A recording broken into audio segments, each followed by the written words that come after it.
दोस्तों आज हमारे दो हथियारों को लेकर एक ऐसा अपडेट आया है जिसका इंतजार हर एक डिफेंस लवर पिछले लंबे समय से कर रहा था। और ये दोनों ही हथियार आने वाले समय में हमारी सेनाओं के सबसे ज्यादा महत्वपूर्ण हथियार होने वाले हैं। इसमें से जो पहला हथियार होने वाला है वो हमारा घातक बॉम्बर होने वाला है। दूसरे हथियार का नाम डेडबीएफ होगा जो हमारी नौसेना का फ्रंट लाइनर फाइटर जेट होने वाला है। दरअसल इस समय बताया यह जा रहा है कि जो हमारा ये टेडबीएफ फाइटर जेट होगा और हमारा घातक बॉम्बर होने वाला है, इन दोनों ही प्रोजेक्ट को जल्द ही हमारी मिनिस्ट्री ऑफ डिफेंस की तरफ से क्लियरेंस दे दिया जाएगा और इन दोनों ही प्रोजेक्ट के लिए फंडिंग को भी रिलीज कर दिया जाएगा। इस समय जो हमारा घातक बॉम्बर का प्रोजेक्ट है, इस प्रोजेक्ट को देखा जाए तो इस समय हमारी एरोनॉटिकल डेवलपमेंट एजेंसी ने घातक बॉम्बर के फैब्रिकेशन पर काम करना शुरू कर दिया है। यानी इस समय घातक बॉम्बर के प्रोटोटाइप को बनाने के लिए हमारी एरोनॉटिकल डेवलपमेंट एजेंसी ने सभी कंपोनेंट को एक साथ इकट्ठा करना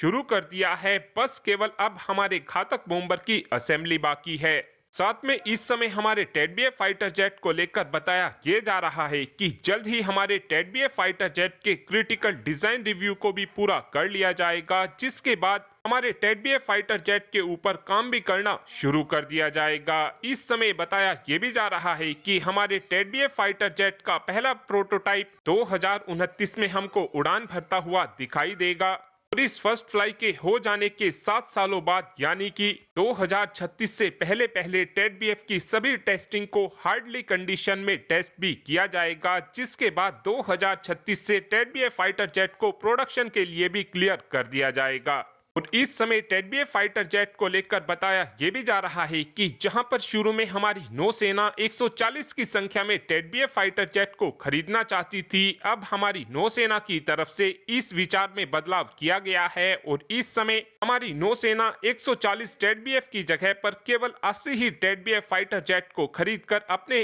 बेड़े में शामिल करेगी। साथ में एक अपडेट हमारी वायुसेना को लेकर भी आया है, जहां पर इस समय बताया यह जा रहा है कि हमारी वायुसेना ने चाइना और पाकिस्तान के बॉर्डर के पास में धराशक्ति इलेक्ट्रॉनिक वॉरफेयर सिस्टम को तैनात करना शुरू कर दिया है। जो ये हमारा धराशक्ति इलेक्ट्रॉनिक वॉरफेयर सिस्टम है, इस सिस्टम की सबसे खास बात यह है कि इस इलेक्ट्रॉनिक वॉरफेयर सिस्टम की मदद से हम दुश्मन देश के मल्टीपल अवाक्स, दुश्मन देश की फाइटर जेट की radar, synthetic aperture radar, encrypted communication and navigation system को काफी आसानी से जैम कर सकते हैं। साथ में एक अपडेट रशिया को लेकर भी आया है, जहां पर इस समय बताया यह जा रहा है कि रशिया ने अपनी निचली सदन के अध्यक्ष को भारत में भेजा हुआ है और इनको स्पेशली भारत में इसलिए भेजा गया है ताकि भारत के साथ नेगोशिएशन को किया जा सके। हालांकि अभी तक ये बात पूरी तरीके से कंफर्म नहीं हो पाई है कि इनकी तरफ से भारत के साथ किस चीज को लेकर प्राइस नेगोशिएशन किया जाएगा, लेकिन इस समय उम्मीद इस बात की जा रही है कि रशिया की तरफ से